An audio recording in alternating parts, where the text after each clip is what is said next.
Hi everybody and welcome to Survival Dads.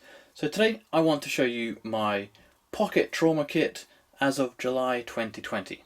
So my EDC and general first aid supplies is an ever evolving process, so I'm always chopping and changing, trying to make things lighter, trying to make things more efficient and more pocket friendly. But as it is now, I'm really happy with it and I thought I'd show you what it looks like. So starting up, we have the Leatherman Raptor shears. Now these are awesome. I like the way they fold, perfect for everyday carry use. So not only are they really good trauma shears, they also have a few other really cool aspects to them.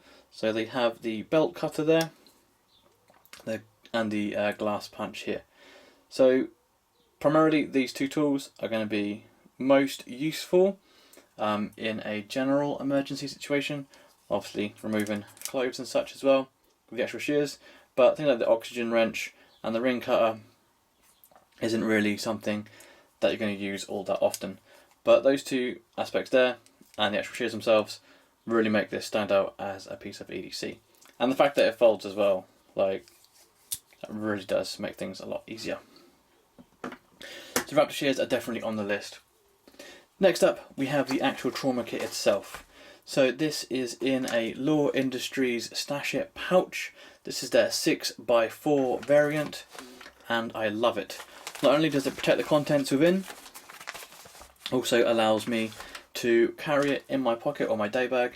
I can take it out, I can switch it around, and this isn't going to get damaged and the contents within aren't going to be damaged, and I can clearly denote it as a first aid equipment bag. So on the front here we have some loop velcro, and I've simply put a patch on there to denote that it's a first aid bag, and a bit of Cyflect there just to give it a bit of nighttime illumination. So if I switch the lights off quickly, there we go, you can really see that glows really well. Absolutely love Cyflect. So the contents within, let's go. Got the drawstring top. Straight up we have gloves, obviously cross-contamination, massive thing, so I've got a pair of gloves there. Next up, one thing at a time please, thank you. Okay, so here we have a first field dressing. This is the old school Israeli. Now obviously this is old, like I say, it's an older design, but it definitely does the job, and this is the thinnest, smallest field dressing that I can find. If you've got any recommendations for something smaller than this, but still works really well, I'd definitely like to hear it. But this is what I've got for now, and so it works really well. So, old school Israeli first field dressing there. I have an eye torch, useful for illumination and also checking pupils, levels of response, things like that. I have a Sharpie pen, recording information.